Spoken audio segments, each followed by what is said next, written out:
Alrighty, welcome again, ladies and gentlemen. It's time for episode 2 of Beyond the Mic, which is something we're doing here at the WJNI family, the Terry Base. We call it TBB. That's my other side, TBB Media. And I've got a good friend who's with me today with Thomas Media. And he is the person behind the Charleston Black Expo, the Columbia Black Expo, Jacksonville Black Expo, and we're going to get into some Expo information and just talk about a little bit of Darrin beyond the microphone. Darrin Thomas, welcome. Thank you, man. Thank you, TB. How you doing? I'm good. Anytime I can be in your presence, brother, I'm doing well. All right. I'm blessed and highly favored. Amen. I mean that sincerely. I believe it. Yeah, absolutely. We go back. We're not this fly-by-night relationship. Yeah. We go back to the 80s,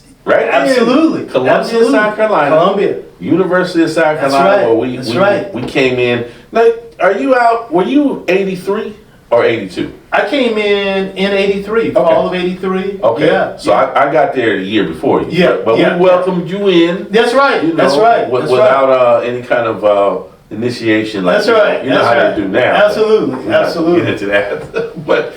But Darrin, we both matriculated at the University of South Carolina, and we've known each other since 83. 83. So 83. That's a long time. Long time. But I credit, there are 3 people that attended the university with me that I credit bringing Black Expo to Charleston. Okay. You and Barrett Tolbert are 2. Okay. Because had it not been for you, and there were so many concepts, so many ideas that you're like, hey Darrin, what about so-and-so? I laugh about Lil Corey because we had never had a child celeb at Black Expo until Terry Bates suggested, hey, you got moms with kids coming, this is a family-oriented event, and that concept worked. But here again, man, that's why I'm grateful because people want to give me credit, Terry, and I'm saying, no, I can't, because there's so many people that helped make this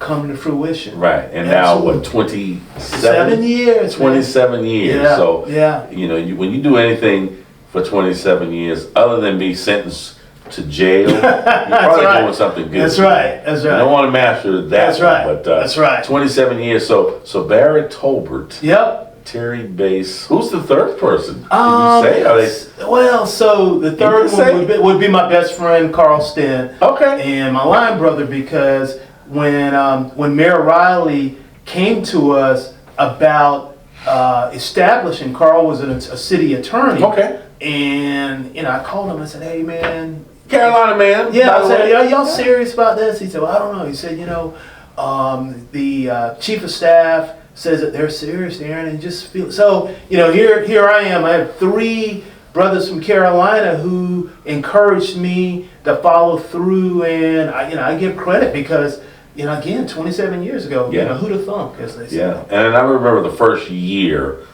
in action, if you will, the radio stations that I was running when I ran them for 19 years.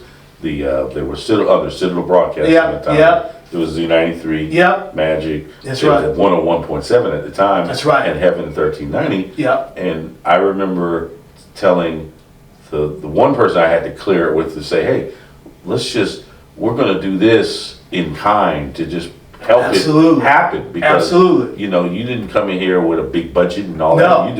You were looking for a chance. Absolutely. And we saw that this was good for the city. So we sort of partnered. And it was amazing. It was. I have to go back and figure out who were the original performers or acts. I'll tell you one. Okay. I'll tell you one. In fact, it was at Gilliard. So if you Gilliard Auditorium. Black Expo started at Gilliard. Yes, it did. And the second year, Terry, I came to you and I said, hey man, what are your thoughts on bringing March Day in the time?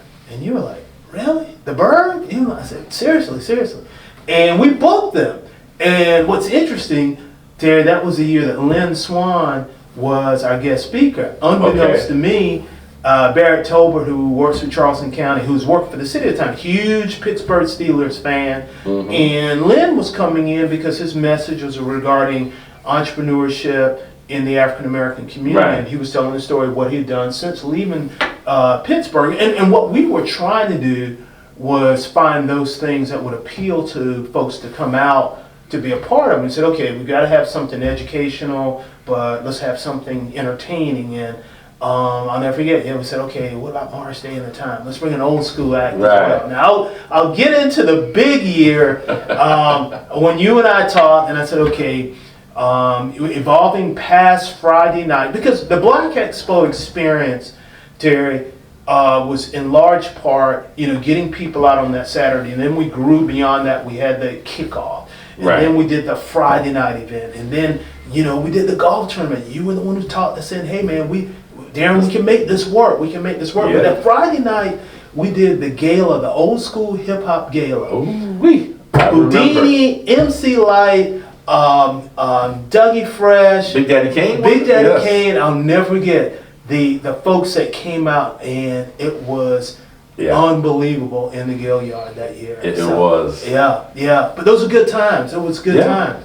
But Terry, I look at even I'll never forget the year we brought in we had a lot of local groups that used Black Expo. The Divine Iambic Dancers. These young girls came in and they were serious, man. They were serious, and parents came in, and we actually loved that because that's what Black Expo was about, giving exposure to those local entities to be a part of that experience as well. It's been awesome. 27 years. 27 years. But like you said, what's happening in America now, Black entrepreneurship. Well, look how far ahead Black Expo was going back then. Yeah. Because now with social media and with the digital world that we're in, it's a lot easier. But back then, you had to have an exposure vehicle like a Black Expo, and we launched a lot of people. I remember the Charleston Gourmet Burger, the Wilson DeBriano. Yeah, they and thankfully they credit. I talked with Chevallo and Monique, and they said to me, Darrin, it was on Stepping Out on Faith, the year we launched Charleston Gourmet Burger, and it was a Taste of Black Charleston at the Aquarium. Yes. And we launched into it, and that started the snowball.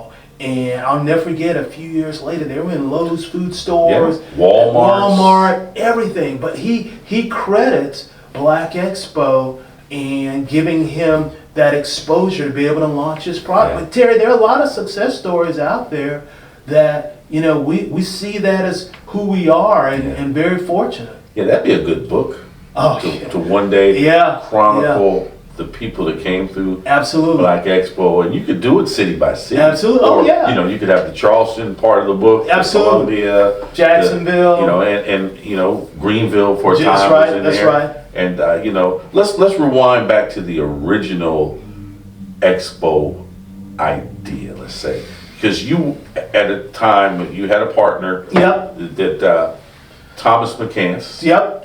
I was Gary McCants, Darrin Thomas, and Thomas McCants. Gary McCants. Excuse me. But Terry, we were publishing the Black Pages, the resource guide, and as you mentioned, years ago, our goal and our vision was to use that tool to give exposure and visibility to African American owned businesses, with the hope that people would utilize it and those businesses would grow, be able to hire more and have a favorable impact. We wanted to see second and third generation African American owned businesses. Right. So the pages led to the Expo. Was the beginning. And the pages, like you have yellow pages and phone books. See, the young folks today, they don't know what a phone book is. That's right. But we had an actual hard copy phone book, but the Black Pages. That's right. Then evolved into the Black Expo. Exactly. We and Terry, what we did, 5 years into Black Pages, we started surveying our customers and asking, what else can we do to help your business? And the thing we kept hearing over and over and over, we want more face-to-face consumer B2C opportunities. We need to get in face to the customers, in front of the customers. So we started looking at business models across the country, looked at the Indiana Black Expo, then there was the old National Black Expo that was traveling the country.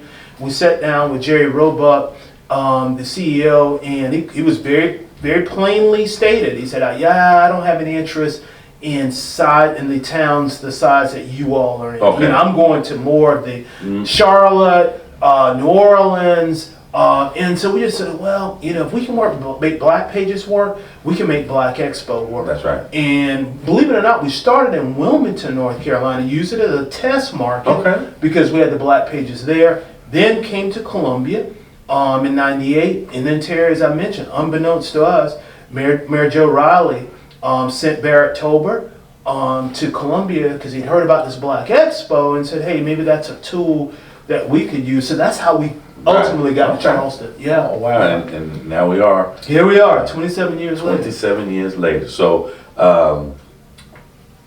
the Expo, the Pages, then the Expo. Then the Expo. And then the Expo from a one-day event to now, you're talking really a 3 or 4 day. 3 days, exactly. Event. That's right. And, golf tournaments. I remember one year we had Brian McKnight. Oh my God. He was a hot R&B guy. Yeah, he wanted to come out and play some golf. He wanted to come out and play in the golf tournament.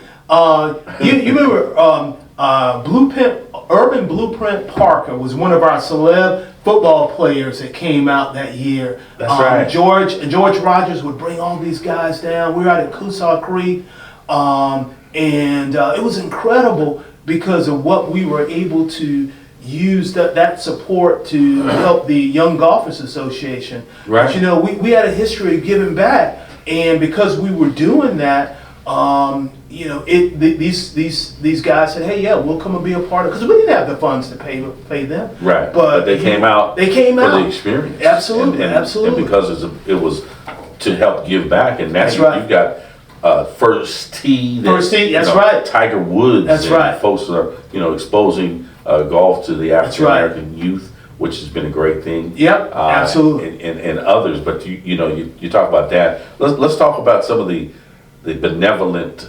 of Black Expo, the specific organizations that you have poured back into. We mentioned First Tee. Teacher Supply Closet.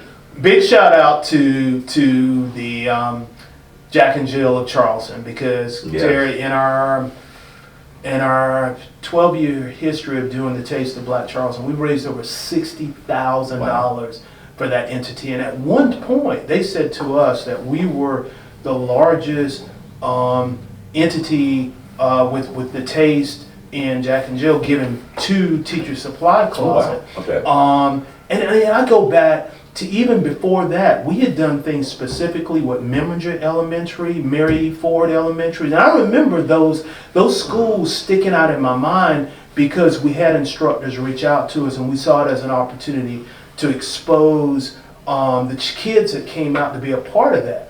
And Terry, to your point, even this year we have a program called Giving Black, where people, when they buy a Black Expo ticket, they can opt to make a donation and get a free T-shirt that says Giving Black. This T-shirt we had printed because of our health initiative.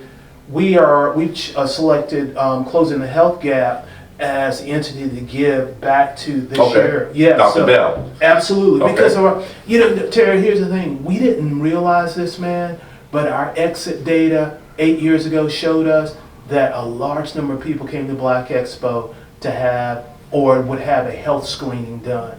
And we never envisioned that. We didn't think. And in fact, Terry... A necessary one versus an elective, just because I'm here. They were coming out there because they weren't 3 times getting in our elsewhere. 27-year history, we had an individual come to the Charleston Black Expo that was immediately released and dispatched to go to Roper MUSC because of their numbers. Because of their numbers. Wow. They were at a critical at that moment. That's life-saving. Exactly. So, we said, wow, we started changing our focus to say, okay, we're going to focus on the 5 pillars that move communities forward: wealth generation, business development, health, education, and jobs. Those are the things that move communities forward.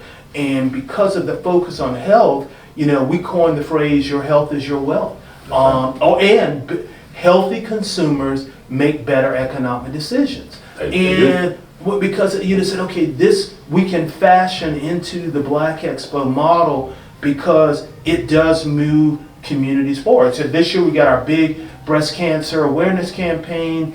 We've got survivors coming out. We're encouraging women to have their mammography, do their screenings, their prostate screenings there as well. But that's just one facet of what Black Expo means in the community. And speaking of mammographies, aren't you going to be giving away something to do with bras? Yep. Thank you, Terry. So we've had an entity donate over 500 ladies' bras that we're going to be giving away at Black Expo. So when you come to Black Expo, ladies, we ask that you sign up for a screening, and if you don't, come by the Bra Boutique, sponsored by Roper, MUSC, and Black Expo. Okay. And a lot of these, so Terry, what led to this is that a lot of the bras that we have don't have underwire, and women who are challenged with breast cancer concerns, these That's a component. Exactly. Okay. These are better suited. So we were fortunate. And big shout out to our man Carlos Dunlap Jr. Okay. who helped facilitate that. Oh, awesome. Yeah. So we just, again, these kinds of collaborations have made the Black Expo experience what it is. And it is truly that. I call it now. It's a reunion. Exactly. It really You is. hit the nail on the head. Yeah. And to me, that component accelerated after the pandemic. I sure did. Because, sure did. you know, there are things that don't happen in marketplaces that you travel through because the pandemic killed them. That's right. There Absolutely. are entities that don't expos or different things that don't happen anymore, because that was a tough one, and because it really, if I remember correctly, the Black Expo was set to go live literally the weekend that the pandemic went live across the country. So get this, you remember we did the kickoff that year, and what we were preparing for the taste, and I'll never forget the folks in the city of North Charleston would say, "Hey Darrin, we're expecting McMaster to come out following then President Trump's announcement about closing the borders." Mm-hmm. And Terry, I'm dealing with that. I've had a son that was studying abroad. My wife was driving me crazy about getting him in the country, while at the same time we had to make a decision.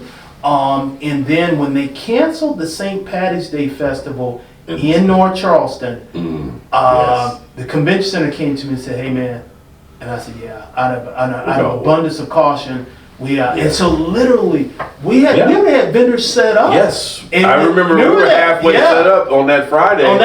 Exactly. And the world changed. Changed Saturday. Absolutely. And then churches were closed. Yep. That was this last Sunday for a lot of churches for a while. That's right. Exactly. But you came out on the other side. Man, God's grace, Terry, we came out, man. Yes. And you're right. You know, there were so many entities that, lost its footing, wasn't able to sustain. And what's interesting, Terry, we came back that year. We did a virtual Black Expo because we found a platform to try to give some semblance to those businesses. I'll never forget, Terry, there was a young lady called me who was so distraught that we had to cancel it. And what she made me realize, she said, "You don't understand. I can plan my year financially based on the amount of contacts that I generate at Black Expo." Wow. I'm like, "Really?" She said, "Yeah." She said, "Black Expo's in March. I've always depended on it to be a catapult for me in developing new customers that sustain me through the year." And, Terry, you brought up a good point. So much we fail to look at the significance of events, and I don't take credit just Black Expo, but others. When we have an opportunity to bring our people together, it is such an engaging force. Terry, last year I had so many people say to me, "Now more than ever, I so appreciate this event." Yes. And I said, "What do you mean?" They said, and a lady said it, she said, I felt the need to come to a space where I felt welcomed and celebrate. Mm. And it hit me like a brick. But that's what it is. That's what it is. And, you know, in this unfortunate environment that we find ourselves, Terry, I've had so many people say, oh man, you need to start Black Pages again. We need it. And I'm like, man, I could take that on, man. That, you know, it was a lot to run up and just, but I said, you know, there are the forms that can replace that. But to have this kind of experience, and people share that kind of experience is really empowering to us, because it let us know that our work is not in vain. And I thank God every day. I thank God. This morning in my prayer, you know, I just said, you know, Lord, please, please, please, please take this off of me and make this about your will. Use this tool that you've afforded us through you to serve your children. I pray that be done. Because, Terry, that's the only way we've been able to sustain 27 years. Because, as you know, this has been a difficult year for us. We've lost a lot. And I'll say this. I'll let Darrin, he can say it, he'll follow up. But, you know, when the head of our country's administration is literally wanting to dial back things that the average person really agrees with, they think diversity is good. Right, exactly. They think equity is fair. Absolutely, you know? absolutely. It's so fundamental. Well, all of those things are ideals that I would think make us great again, you know? But somehow the narrative has changed. Has just continues to try to rewire.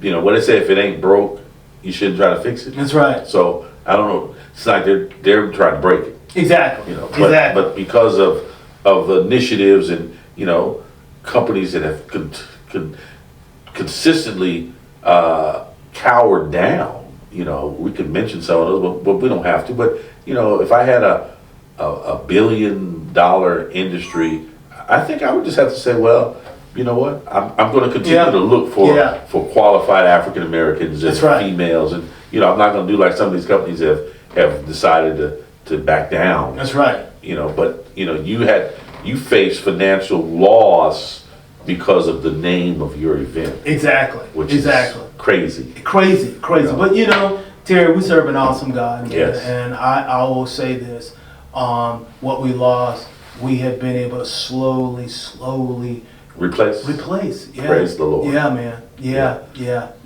See, I don't want you to get emotional. That's right. On That's this right. video. See, I saw recently Darrin was speaking to his constituents, if you will, and, you know, he could literally know that, hey, over $100,000 that was taken, if you will, was then reseeded back to him. So God, he made a way. What did it say when the window closes, the door opens? That's right. Or when the door closes, the window opens. You can attest to that. Absolutely, no question, man. So, no question. Yeah. Let's talk about some of the legends of Expo for a little bit. 27 years. You know, we've had high-profile actors and actresses. We've had intellectuals. We've had athletes. So if I had to say, Darrin, if we did, like, remember when we were growing up, you had Jet magazine, Ebony had, you know, we probably looked at the top 20, like, you know, then, you know, they had remember the Jet Beauty? That's all, Beauty of the Week. You know, Beauty of the Week. Black Expo, Beauty of the... That's right. We better stop. But the top 20, that's unfair, I know, man, on the spot, but give me I'll some of yours, and I'll help. Let me tell you this, Terry. Here's what's remarkable. We've had the good fortune of hosting Black Expo in Jacksonville, Florida for 17 years, Columbia 28 years, Greenville for 8 years, and Norfolk, Virginia for 5 years. Okay. Here's what's interesting. We've had T.D. Jakes, we've had Spike Lee, we've had Kamala Harris, Cornell West. Yes. But there are 3 individuals that have come to Charleston that never appeared at a Black Expo in another city. Okay. Number one. Number one. Idris Elba. Ooh, woo. Okay. Idris, the year we came, it was, so here's what's crazy. He brought his daughter with him, Okay. and I didn't know this. His first love is DJ. I did not know that. That's right. And everybody's like, string a bell, string a bell. Well, I didn't watch The Wire, or anything. Right. But, our audience, our core audience knew who he They was, knew. and he was so engaging. And there were other cities. Did he DJ? Did he do it? No, he didn't DJ. Probably would have. If we'd asked. But the other cities that were operating, bring Idris in. He said, nah. He was like, nah. But he wanted to come to Charleston. Wow. How about that? Second one, Russell Simmons. Really? So Okay. I laugh to this day, Terry. The year we had Russell Simmons, there was a long line of people on the wall waiting for him. And I'm like, I went over to Dargis Brigman, who ran security for the convention center, who works for Mayor Burgess now. And I said, Mr. Brigman, why must be so Darrin? That's all the people that want to give Russell Simmons one of their mixtapes, one of their samples. And I died laughing. Trying to get on Def Jam. Trying to get on Def Jam. The other one is Kamala Harris. Wow. Okay. Kamala came to Charleston. Now, for years, for like 4 or 5 years straight, we bought David and Tom LeMan. And that, when we did the gospel competition, it packed it out. We bought Bobby Jones here one year, and we did the gospel competition. Yeah. In fact, he was at the JNI booth. That's right. David and Tamala were at the JNI booth. But when you look at how we cut our teeth, and Dottie Peoples, Luther Barnes and the Red Bud Choir, man, we can go back and look at some of the people that we brought in. I still laugh. I'll never forget. Police officer walked over to me and he said, "Sir, are you with Black Expo?" I said, "Yes." He said, "Sir, if you don't get those women off that table, we're gonna shut it down." I said, "What? These women were trying to jump across the table to get to LL Cool J." Oh, goodness. Because the line to Right. see LL was crazy long. And Terry, when he started licking his lips, it was like, oh my goodness, it was unbelievable. Terry, as a Gamecock fan, That's right. the only Gamecock celeb that I was successful in getting was Marcus Lattimore. That's right. And Marcus, A native of the state of South Carolina. state of South Carolina. So as we talk about Don Staley coming, I was sharing with someone the year we bought Marcus Lattimore, our non-African American numbers skyrocketed. Right. So I'm not certain what to expect. I'm expecting a similar experience. A similar. Yeah. A similar diversity. Yeah, exactly. How about that? Yeah, exactly. Look at exactly. there. There you go. There you go. That's exactly what should happen and That's will what we happen. should. because Exactly. Who doesn't love Dawn Staley? Exactly. She's You know? got a great message. Her book, Uncommon Favor. Oh my goodness.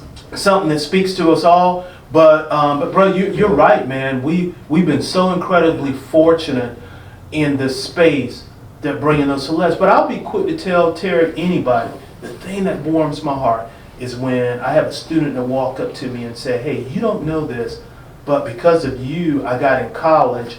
You, Black Expo and VistaCorps and Trident United Way bought in VistaCorps volunteers, and you all did FAFSA assistance at Black Expo." And that the whole FAFSA was so daunting, but the fact that y'all did it at Black Expo helped my parents understand what I needed to do to get in college. So hearing those kinds of stories, Terry, I mean, and it's incredible. And it is. that gives value Absolutely. to your work. Absolutely. And then when you sit at home late on a quiet off season, because That's I right. don't know, technically when you slow down, I don't know when that is, because you're ramping up Charleston, then Columbia, then Jacksonville. That's right. Is the circuit, but they all require certain amounts of time. So Absolutely. when is your off season? For me, August. Really August, Terry, because we've not done the expo in Jacksonville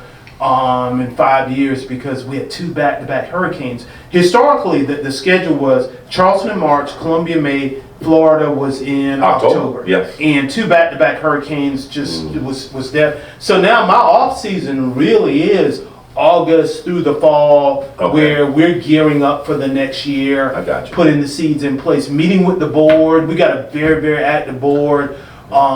And Former board member. former board member. That's right. That's right. That's right. Yes, yeah. That's right. And you know, Terry, we you look at collaborations that have come out. What we've done with Moja, what we did for 2 years with Charleston Wine and Food Festival. We've had entities come to us and say, hey, we like what you're doing, and we trust that you can manage our brand in a manner in which you've managed yours. And Wow, that speaks so volumes. that speaks to it. Yeah, it does. It It does. does. It does. So a couple of folks before we're gonna wrap up here shortly, but a couple of folks that you didn't mention that were Okay. in Expo, like Kirk Franklin. Oh yeah, yeah, yeah, Last absolutely. year. Yeah. So much so, I don't know if you ever saw the video. Video he did put out. afterward? He did 2 videos. Oh yeah. To one was Yeah. speaking. Yeah. He was Yeah. speaking to Charleston because of what had happened in Emmanuel. Yeah. And then he spoke to just, I think, how much fun he Yeah. had in our area. Absolutely, Terry. You You're know, right. So that's a big one. Kurt was huge because we've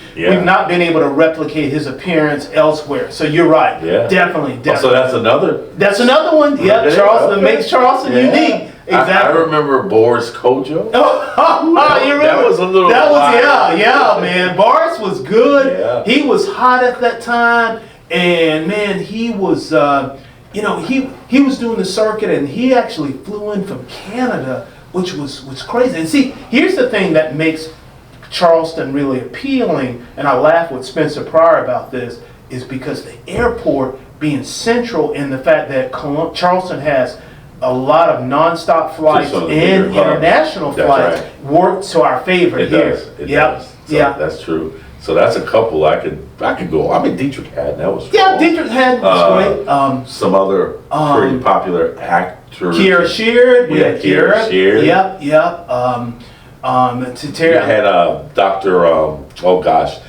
Dyson. Michael Eric Dyson. You Michael mentioned Eric Dyson. Cornell West. Yeah. We had the OMG girls one year. Oh man. And like you said, Lil Corey. Lil Corey. And We had among others. We've had a several- little bit of everybody. Exactly. Did we have Master P one? We didn't have P. Um, I don't. did we have Somebody from No Limit. We did. I can't remember who it was, but we was did. it Bow Wow? It may have been. Yeah, I knew we had Yaz from the TV show Empire, and the young ladies were going crazy. I was like, man, this is like Yeah. pandemonium, but good stuff. Yeah, Good stuff. all good stuff. And Yep. this year, real quick, the highlights. Don Staley. Don Staley. We have the 5 men from the hit TV show, the men of the Family Business. We have Jakia opening up for Zacardi Cortez. Oh my goodness, that's we have awesome. David Banner. We have Stevie Ray Latson. Who was on America's Best? Absolutely. America's Got Talent. And That's went right. on to the finals. That's right. So- That's right. That's right. He is actually connected to a gospel group called the Latson Boys. Really? Yeah. I didn't know So that. I wouldn't be surprised if he sings I did not know that. their gospel song Wow. along with the Southern Soul. kind of Absolutely. groove and everything. Absolutely. So- Absolutely. And you know something else that happened at a Black Expo first in Charleston? What's that? We brought out them fans last year. Oh God. Oh Them my God. fans out. Those 'Cause man. that movement was Yeah, really it was just getting focused. started. Exactly. Oh my goodness. Timing You was were smart, everything. though, yes. Oh man. And the hard fans. And those hard fans. Terry, I'll make you laugh, man. I'll never forget. My son ran over to me. The one we call the Expo baby. Yes. Who my wife was giving birth 25 years ago. And I was like, sweetheart, it's March 8th. It's Expo's this week. You got to have this baby. I got to get to Charleston. So he calls us our I call him my Expo baby. He was here. He ran and said, Dad, this 80-year-old lady, she almost accosted me because I wouldn't give her a fan. But she was asking me for 4 fans. I told her it's 1 per person. And people were mobbing us. Those fans Yeah. were a hit. They were a hit. They really Yeah. were. Cupid, you know, that Yeah, we had Cupid. exactly. Before, and among others. So it's Yeah. it's been awesome. I would say much like Tom Joyner really did galvanize radio. Yep. Black Yep. Expo has galvanized Well, you too an kind, brother. Thank you, man. entrepreneurship part of our culture. Thank you. You know, and it continues to be strong.